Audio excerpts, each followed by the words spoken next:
ಹೇಳ್ತಿದ್ದೆ. ಅಂದ್ರೆ ನೆಕ್ಸ್ಟ್ ಹೇಳಿ ನೆಕ್ಸ್ಟ್ ಹೇಳಿ. ಮತ್ತೊಂದ್ ಸ್ವಲ್ಪ ಚೂರು ತಿದ್ಕೊಂಡು ಮತ್ ಕಲಿತು ಮತ್ ಜಾಸ್ತಿ ಹೇಳ್ತಿದ್ದೆ. ಹಿಂಗ ತುಸು ತುಸು ಅದ ಹನಿ ಹನಿ ಕೂಡಿದ್ರ ಹಳ್ಳ ಅಂತಾರಲ್ಲ, ಆ ತರ ನಾ ಸ್ವಲ್ಪ ಸ್ವಲ್ಪ ಸ್ವಲ್ಪ ಕಲ್ಕೋತ ಬರ್ತಾ ಇದೀನಿ ಸರ್. ಹೌದು, ನಿಮ್ಮ ಪದಗಳನ್ನ ಬಳಸೋದ್ರ ಮೂಲಕ ನಮ್ಮ ಭಾಷೆ ತುಂಬಾ ಇಂಪ್ರೂವ್ ಆಗುತ್ತಲ್ವಾ? ಭಾಷೆ ಪದಗಳ ರಾಶಿ ಅಂತೀನಿ, ನೀವೇನ್ ಹೇಳ್ತೀರಿ? ಹೌದು ಸರ್, ಪದಗಳ ಅದ ಭಾಷೆ ಪದಗಳ ರಾಶಿ ಅಂತ ಹೇಳಿ. ಯಾಕಂದ್ರೆ ಈ ಪದಗಳು ಯಾವ ತರ ಬಳಕೆ ಮಾಡ್ಬೇಕು ಅನ್ನೋದು ಈಗ ನಾವು ಅಂದ್ರ ಮನಿಯೊಳಗೆ ಇರೋದ್ರಿಂದ ಸರ್, ಮನಿಯೊಳಗೆ ಹೆಚ್ಚು ಪದಗಳ ಬಳಕೆ ಇರುವುದಿಲ್ಲ ಸರ್. ಬರೇ ಉಂಡೆ ತಿಂದ್ರೇನು, ಆರ್ ಅಡಿಗೆ ಮಾಡಿದ್ರೆ ಇಷ್ಟೇ, ಕೆಲವೊಂದ್ ಅಷ್ಟೇ ಸೀಮಿತ ಆಗಿ ಬಿಡ್ತಾವ ಸರ್. ಅಂದ್ರೆ ಇದ್ರೊಳಗೆ ಕಲಿಯೋದ್ರಿಂದ ಸಾಕಷ್ಟು ಪದಗಳ ಪರಿಚಯ ಆಗ್ತದೆ, ವಿಷಯಗಳ ಬಗ್ಗೆ ಹೆಚ್ಚು ಕಲಿಬಹುದು ಸರ್. ಈಗ ಒಂದು ವಿಷಯಗಳು ಕೊಡ್ತಿರಲ್ಲ, ಇನ್ನು ಹೆಚ್ಚು ಜ್ಞಾನವನ್ನು ತಗೋಬಹುದು. ಮತ್ತೊಂದು ಕ್ಯೂರಿಯಾಸಿಟಿ, ಹೌದಲ್ಲ ಈ ತರ ಹೇಳ್ಬೋದಲ್ಲ, ಇನ್ನೂ ಚೆನ್ನಾಗಿ ಹೇಳ್ಬೇಕು, ಹಿಂಗ ಏನೇನೋ ಎಲ್ಲಾ ಅಂದ್ರ ಕಲಿಲಿಕ್ಕೆ ಇಲ್ಲೊಂದು ಅವಕಾಶ ಸಿಗ್ತದ ಅಂತ ಹೇಳಕ್ ಒಟ್ಟಾರೆ ಹೇಳ್ತದೆ ಸರ್. ಓಕೆ, ಭಾಷೆ ಪದಗಳ ರಾಶಿ. ಹರಿಪ್ರಸಾದ್ ಏನ್ ಹೇಳ್ತಾರ? ಭಾಷೆ ಅಂತಕ್ಕಂಥದ್ದು ಇದೆಯಲ್ಲ ಸರ್, ಅದು ಆ ಈ ಪ್ರಾಣಿಗಳಿಗೂ ಮನುಷ್ಯನಿಗೂ ವ್ಯತ್ಯಾಸ ಇದೆಯಾ ಅಂತಂದ್ರೆ, ಅದೊಂದು ನಮಗೆ ಬುದ್ಧಿಶಕ್ತಿ ಮತ್ತು ಭಾಷೆ ಅಂತ ಕರಿತಾ ಹೋಗ್ಬೋದು. ಭಾಷೆಗಳಿಲ್ಲ ಅಂತಂದ್ರೆ ಪ್ರಾಣಿಗೆ ಸಮಾನ ಅಂತ ಹೇಳ್ತಾ ಹೋಗ್ಬೋದು. ಈ ಭಾಷೆ ಮತ್ತು ಪದಗಳು ಅಂತಕ್ಕಂಥ ನೋಡಿದಂತ ಸಂದರ್ಭದಲ್ಲಿ ಮನುಷ್ಯ ಒಂದು ಭಾಷೆ ಹೇಗೆ ಹುಡ್ತು ಅಂತಂದ್ರೆ, ನಮ್ಮ ಭಾಷೆ ಅನುಕರಣೆ ಮೂಲಕ ಯಾವುದೋ ಒಂದು ವಸ್ತು, ಯಾವುದೋ ಒಂದು ಪ್ರಾಣಿ ಕೂಗಿದಂತ ಸಂದರ್ಭದ ಕಾ ಅಂತ ಕೂಗ್ತು, ಆ ಕಾಗೆ ಅಂತಕ್ಕಂಥ ಹೆಸರು, ಮ್ಯಾ ಅಂತ ಕೂಗ್ತು, ಮೇಕೆ ಅಂತ ಹೆಸರು ಬಂತು ಅಂತಕ್ಕಂಥ ಅನುಕರಣದಿಂದ ಶಬ್ದ ಹುಟ್ಟು ಅಂತಕ್ಕಂಥ ಮಾತನ್ನ ಹೇಳ್ತಾರೆ. ಅದಕ್ಕಾಗಿ ಭಾಷೆ ಅಂತಕ್ಕಂಥದ್ದು ಇದೆಯಲ್ಲ, ಅದು ಬಹಳ ಸಮರ್ಥವಾಗಿರ್ಬೇಕು, ಅರ್ಥಗರ್ಭಿತವಾಗಿರ್ಬೇಕು. ನಾವ್ ಯಾವ್ದೋ ಒಂದು ವಸ್ತುವನ್ನ ಏನೋ ಧನ ಅಂತ ಹೇಳ್ತೀವಿ, ಧನ ಮಧ್ಯ ಅಂತಂದ್ರೆ ಅಂತಕ್ಕಂಥ ಒಂದು ಸಣ್ಣ ಪುಟ್ಟ ಒಂದು ಒತ್ತು ಮಹಾಪ್ರಾಣಾಕ್ಷರ ತಪ್ಪಿದ್ರೆ ಅದು ಅಕ್ಷರ ಅದ್ರ ಅರ್ಥವೇ ಬದಲಾಗುತ್ತೆ. ಅದಕ್ಕಾಗಿ ಭಾಷೆ ಬಳಕೆ ಮಾಡ್ಬೇಕಾದ ಸಂದರ್ಭದಲ್ಲಿ ಬಹಳ ಸೂಕ್ಷ್ಮವಾಗಿ ಗಮನಿಸಿ, ಅದು ಅರ್ಥಗರ್ಭಿತವಾಗಿ 4 ಜನ ಮುಂದೆ ವ್ಯಕ್ತಿ ಇರುವಂತ ಸಂದರ್ಭದಲ್ಲಿ ಅದನ್ನ ನೋಡಿ ಗಮನಿಸ್ಬೇಕು, ನೋಡಿ ಮಾತಾಡ್ಬೇಕು ಅಂತಕ್ಕಂಥದ್ದು. ಒಂದು ವಾಕ್ಯ ಹೇಳ್ಬೇಕಾದ್ರೆ ಕಾಡಿಗೆ ಇಟ್ಟು ಕಾಡಿಗೆ ಹೋದ ಅಂತ ಅಂದ್ರೆ, ಕಾಡಿಗೆ ಮತ್ತು ಕಾಡಿ ಅಂದ್ರೆ ಎರಡೂ ಬೇರೆ ಅರ್ಥಗಳು, ಒಂದು ಆ ಸಂದರ್ಭದಲ್ಲಿ ತಕ್ಕಂತೆ ಬಳಸಬೇಕು ಆಗ್ತದೆ ಅಂತಕ್ಕಂಥದ್ದು. ಹೀಗೆ ಭಾಷೆ ಇದೆಯಲ್ಲ, ಅದು ಒಬ್ಬ ಮನುಷ್ಯನ ಇನ್ನೊಬ್ಬ ಮನುಷ್ಯನಿಗೆ ಆ ಒಂದು ಸಂವಹನ ಮಾಡಲು ಒಂದು ವ್ಯಕ್ತಿ ಅದನ್ನ ಅಳವಡಿಕೆ ಮಾಡ್ಕೊಂಡ ಅಂತಕ್ಕಂಥದ್ದು. ಅದನ್ನೇ ನಮ್ಮ ಇವ್ರು ಹೇಳ್ತಾರಲ್ಲ, ಮೊದಲು ಅಕ್ಷರವನ್ನು ಕಂಡಿಡುವಂತ ಮನುಷ್ಯನೇ ಮರ್ತೋಗಿದೀವ ಅಂತಕ್ಕಂಥದ್ದು. ನಾವು ಅವ್ರನ್ನ ಕೃತಜ್ಞತೆ ಬಯಸಲ್ಲ. ನಾವು ಈ ಸಂದರ್ಭದಲ್ಲಿ ಭಾಷೆ ಪದಗಳ ಬಗ್ಗೆ ಜಯಪ್ರಕಾಶ್ ನಾಗತೀಶ್ ಅಲ್ಲಿ ಹೇಳ್ಬೇಕಾದ್ರೆ ಈಗ ಗಮನಿಸ್ಬೇಕು. ಮೊದಲು ಅಕ್ಕರದ ಬರಹಕ್ಕೆ ಮೊದಲಿಗ ನಾರು ಅಂದ್ರೆ, ಅಕ್ಕರದ ಬರಹಕ್ಕೆ ಮೊದಲಿಗ ನಾರು ಅಂತ ಯಾರು ಹೇಳ್ತಾರೆ, ಯಾರು ಡಿ.ವಿ.ಜಿ. ಅವರು ಕಗ್ಗದಲ್ಲಿ. ಅಂತಂದ್ರೆ ಮೊದಲಿಗೆ ಅನ್ನವನ್ನು ಕಂಡಿಡಿದಂತವ್ರು ಯಾರು, ಮೊದಲು ನಮ್ಮ ಬೇಸಾಯವನ್ನು ಕಂಡಿಡಿದಂತವ್ರು ಯಾರು, ಅವರನ್ನು ನೆನೆಸೋದಿಲ್ಲ. ಮೊದಲು ಅಕ್ಷರವನ್ನು ಬರೆಯಕ್ಕೆ ಹಿಡಿದಂತವ್ರು ಯಾರು, ಭಾಷೆನ ಕಂಡಿಡಿದಂತವ್ರು ಯಾರು, ಯಾರು ಇರೋನು ಕೃತಜ್ಞತೆನ ಬಯಸಲ್ಲ ನಾವು. ಅವರೆಲ್ಲ ಕೃತಜ್ಞತೆ ಬಯಸಿದ್ರೆ ಅದಕ್ಕೊಂದು ಉಪಯೋಗ ಆಗ್ತದೆ ಅಂತ. ಔಷಧಿಯನ್ನು ಕಂಡಿಡಿದ್ಬೇಕಾದ್ರೆ ಔಷಧಿ ಯಾರು ಮೊದಲು ಕಂಡಿಡಿದಂತವ್ರು ಅಂತಕ್ಕಂಥದ್ದು, ಅವರು ಬಹಳ ನಮ್ಮ ಋಣಿಯಾಗಿದ್ದೀವಿ ನಾವು. ಅವ್ರ ಋಣವನ್ನು ಕೃತಜ್ಞತೆಯನ್ನು ಬಯಸ ನಾವು ಜೀವನವನ್ನು ನಡೆಸಬೇಕು ಅಂತಕ್ಕಂಥದ್ದು ಈ ರೀತಿಯಲ್ಲಿ ಹೇಳ್ತಾ ಹೋಗ್ಬೋದು ಸರ್. ಪದಗಳು ಅಂತಕ್ಕಂಥದ್ದಿಯಲ್ಲ, ಅದು ನಾವು ಜೀವ ತುಂಬ ನಮಗೆ ಉಸಿರು ಹೇಗೋ, ದೇಹಕ್ಕೆ ಉಸಿರು ಹೇಗೋ, ಭಾಷೆಗೆ ಒಂದು ಭಾವ ಅಂತಕ್ಕಂಥದ್ದು ಬಹಳ ಮುಖ್ಯ ಆಗ್ತೈತೆ. ಅದು ಸರಿಯಾದ ಬಳಕೆ ಅಂತಕ್ಕಂಥದ್ದು ಬಹಳ ಮುಖ್ಯ ಆಗ್ತೈತಿ. ಅದಕ್ಕಾಗಿ ಈ ಸಂದರ್ಭದಲ್ಲಿ ನಾನು ಹೇಳಕ್ ಇಷ್ಟಪಡ್ತೀನಿ ಸರ್. ಈ ಭಾಷೆನ ಇಂಪ್ರೂವ್ ಮಾಡ್ಕೋಬೇಕಾದ್ರೆ ನಮ್ಮ ಟ್ರೈನಿಂಗು ಮೆಂಟ್ರಿಂಗು ಹೇಗೆ ಹೆಲ್ಪ್ ಆಗುತ್ತೆ? ಟ್ರೈನಿಂಗು ಅಂತಂದ್ರೆ ಈ ಸಂದರ್ಭದಲ್ಲಿ ಈ ಕಾಲಕ್ಕೆ ತಕ್ಕಂತ ನಾನು ಹೇಳ್ಬೇಕಂತಂದ್ರೆ, ಹಿಂದೆ ಇದ್ವಿ ನಾವು ಭಾಷೆಯ ಬಳಕೆ ಅವಶ್ಯಕತೆ ಇರಲ್ಲ. ತಂದೆ ಒಂದು ಕಡೆ, ತಾಯಿ ಒಂದು ಕಡೆ ಇರ್ತಾರೆ, ಮಕ್ಕಳು ಒಂದು ಕಡೆ ಸೇರಿಸ್ತಾರೆ. ಆಗ ಅವರು ಹಿರಿಯರನ್ನು ನಾವು ಜಾಸ್ತಿ ಹೇಗ್ ಮಾತಾಡ್ಬೇಕಪ್ಪ ಅಂತ ಹಿರಿಯರು ಕೂರಿಸ್ಕೊಂಡು, ಈ ಮಾತಾಡೋ ತಪ್ಪಾಗುತ್ತೆ, ಈ ಮಾತಾಡೋ ತಪ್ಪಾಗುತ್ತೆ, ಇದು ಇವ್ರ ಹತ್ರ ಹಿರಿಯನ್ ಹಿಂಗ್ ಮಾತಾಡಿದ್ರು, ಚಿಕ್ಕವಳು ಹಿಂಗ್ ಮಾತಾಡಿಸ್ಬೇಕಂತ.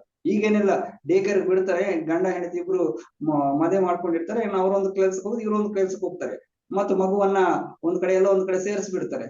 ಆ ಒಂದು ತಂದೆ ತಾಯಿಗಳ ಪ್ರೀತಿ ಮತ್ತು ತಾಯಿಯ ಪ್ರೀತಿ ಮತ್ತು ತಂದೆಯ ಜವಾಬ್ದಾರಿ ಎರಡು ಬೇಕಾಗ್ತದೆ.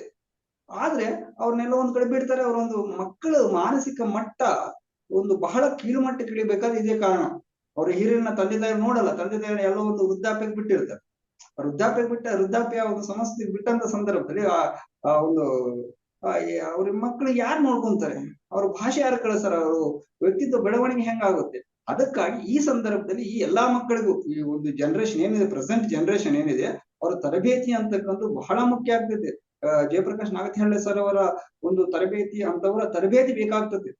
ಈ ಹಿರಿಯರು ಯಾರು ಇಲ್ಲ, ಯಾರ ಹೆಂಗಪ್ಪ, ಯಾರ ಹತ್ರ ಮಾತಾಡ್ಬೇಕು, ಹ್ಯಾಗ್ ಮಾತಾಡ್ಬೇಕು, ಹಿರಿಯರ ಹತ್ರ ಹ್ಯಾಗ್ ಮಾತಾಡ್ಬೇಕು, ಈ ಪದದ ಬಳಕೆ ಹೇಗಿದೆ, ಈ ಪದದ ಬಳಕೆ ಹೆಂಗಿರುತ್ತೆ, ನಾವು ಭಾಷೆನಾದ್ರೂ ಬಳಕೆ ಆದ್ರೂ ಹೇಗ್ ಬಳಕೆ ಮಾಡಬೇಕು, ಮತ್ತು ಸಮಾಜಕ್ಕೆ ಹೋದಂತ ಸಂದರ್ಭದಲ್ಲಿ ಎಂತ ವ್ಯಕ್ತಿಗಳು ಇರ್ತಾರೆ, ಅವರು ಈ ರೀತಿಯಲ್ಲಿ ಅವ್ರ ಅನುಭವ ಪಡೆದಿರ್ತಾರೆ. ನೀವೇ ಹೇಳುವಂತ ಮಾರ್ಗದರ್ಶನ ಹೇಳಿದಾರಲ್ಲ, ಮಾರ್ಗದರ್ಶನ ಅಂತಕ್ಕಂಥ ಪದಕ್ಕೆ ಆದಷ್ಟು ಅನುಭಾವಿಕ ಮಾರ್ಗದರ್ಶಕರು ನಮ್ಮ ಹಿರಿಯರಾಗಿದ್ರು.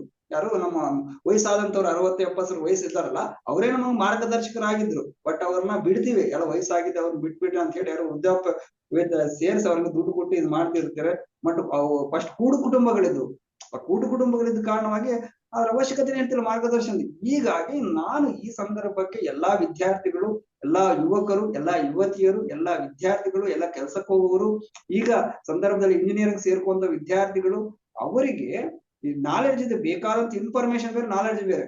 ಈ ನಾಲೆಡ್ಜ್ಗೂ ಮಾಹಿತಿಗೂ ಮತ್ತು ಜ್ಞಾನಕ್ಕೆ ಏನು ವ್ಯತ್ಯಾಸ ಅಂತಂದ್ರೆ, ಮಾಹಿತಿ ಎಲ್ಲಾದ್ರೂ ಕಲೆ ಮಾಡ್ಕೋಬಹುದು, ಅದು ನಮ್ಮೊಳಗಡೆ ಸೇರಿ ನಮ್ಮ ಮೂಲಕನೇ ನಮ್ಮನ್ನ ಬದಲಾವಣೆ ಯಾವ್ದು ಮಾಡುತ್ತೋ ಅದು ಜ್ಞಾನ ಆಗುತ್ತೆ.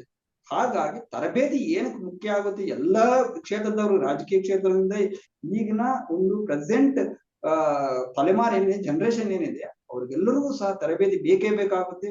ಪ್ರಸ್ತುತವಾಗಿ ಈ ಎಲ್ಲಾ ರೀತಿಯಲ್ಲಿಯೂ ಅನುಭವ ಪಡೆದಿರುವಂತಹ ಜಯಪ್ರಕಾಶ್ ನಾಗತಿಹಳ್ಳಿ ಸರ್ ಅವರ ಒಂದು ತರಬೇತಿ ಅಂತಕ್ಕಂಥದ್ದು ಬಹಳ ಮುಖ್ಯ ಬೇಕಾಗ್ತದೆ ಸಂವಹನಕ್ಕಾಗಿರ್ಬೋದು. Hariprasad, thank you very much.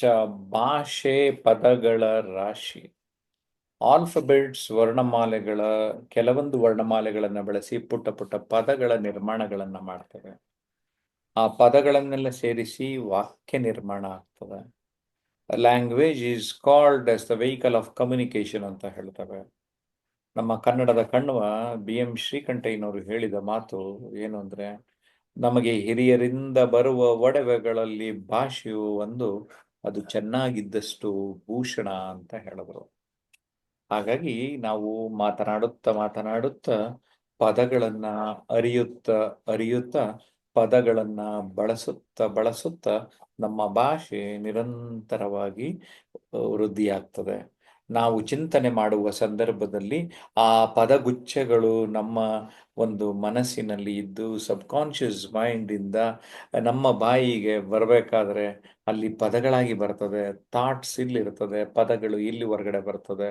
ನೀವು ಪದಗುಚ್ಛಗಳನ್ನು, ವೊಕ್ಯಾಬ್ಯುಲರಿಯನ್ನು ಹೆಚ್ಚು ಮಾಡಿಕೊಂಡಷ್ಟು ನಿಮ್ಮ ಮಾತಿನ ಶೈಲಿ, ಬರವಣಿಗೆಯ ವಿಚಾರ ಶೈಲಿ.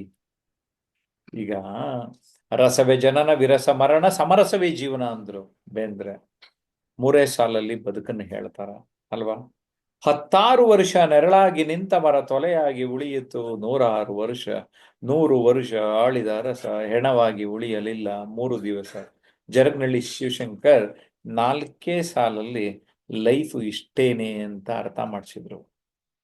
ಅಂದ್ರೆ ಈ ಭಾಷೆಯಲ್ಲಿ ಸಾಹಿತಿಗಳಾಗ್ಲಿ, ಮತ್ತೊಬ್ಬರಾಗ್ಲಿ, ಭಾಷಣಕಾರರಾಗ್ಲಿ ಅದನ್ನೇ ದುಡಿಸ್ಕೊಳ್ತಾರೆ, ಬಳಸ್ಕೊತಾರೆ. ನೀವು ಕೂಡ ನಿಮ್ಮ ಭಾಷೆಯ ಕಡೆಗೆ ಗಮನ ನೀಡಿ, ಪದಗಳನ್ನ ಹೆಚ್ಚು ಅರಿತುಕೊಳ್ಳಿ. ಬಳಸುತ್ತಾ ನೀವು ಒಂದು ದಿನ ಪ್ರಾವೀಣ್ಯತೆಯನ್ನ ಪಡೆಯುತ್ತೀರಿ ಎನ್ನುವ ಬಲವಾದ ನಂಬಿಕೆ ನಮ್ಮದು. ಏನಂತೀರಿ? ಜಯಪ್ರಕಾಶ್ ನಾಗತಿಹಳ್ಳಿ ಯೂಟ್ಯೂಬ್ ಚಾನಲ್ನ, ಟ್ರಾನ್ಸ್ಫಾರ್ಮೇಶನ್ ಅನ್ಲಿಮಿಟೆಡ್ ಯೂಟ್ಯೂಬ್ ಚಾನಲ್ನ ಇನ್ನೂ ಸಬ್ಸ್ಕ್ರೈಬ್ ಮಾಡಲಿಲ್ಲ ಅಂದರೆ ಈಗಲೇ ಸಬ್ಸ್ಕ್ರೈಬ್ ಮಾಡಿ. ನೋಟಿಫಿಕೇಶನ್ ಬೆಲ್ ಆಲ್ ಅಂತ ಪ್ರೆಸ್ ಮಾಡಿ. ಲೈಕ್ ಮಾಡಿ, 4 ಜನಕ್ಕೆ ಶೇರ್ ಮಾಡಿ. ನಾನು ಗ್ಯಾರಂಟಿ ಕೊಡ್ತೇನೆ, ನಮ್ಮ ಯೂಟ್ಯೂಬ್ ಚಾನಲ್ನ ವಿಡಿಯೋಗಳನ್ನು ನೀವು ದಿನಕ್ಕೆ 2 ರಿಂದ 4 ವಿಡಿಯೋ ನೋಡಿದರೆ 1 ತಿಂಗಳಲ್ಲಿ ನಿಮ್ಮ ವ್ಯಕ್ತಿತ್ವ ಬದಲಾಗ್ತದೆ ಅನ್ನುವ ನಂಬಿಕೆ ನನಗೆ. ಈಗ ಒಂದು ಅಭ್ಯಾಸ ನಿರ್ಮಾಣ ಆಗಬೇಕಾದ್ರೆ 21 ಡೇಸ್ ಚಾಲೆಂಜ್ ತಗೊಳ್ಳಿ ಅಂತಾನೆ. ನೀವು ಚಾಲೆಂಜ್ ತಗೊಳ್ಳಿ, ನಾನು ಗ್ಯಾರಂಟಿ ಕೊಡ್ತೇನೆ, ಖಂಡಿತವಾಗಿ ನಿಮ್ಮಲ್ಲಿ ಬದಲಾವಣೆ, ಪರಿವರ್ತನೆ ಖಂಡಿತ ಆಗ್ತದೆ ಅನ್ನೋ ನಂಬಿಕೆ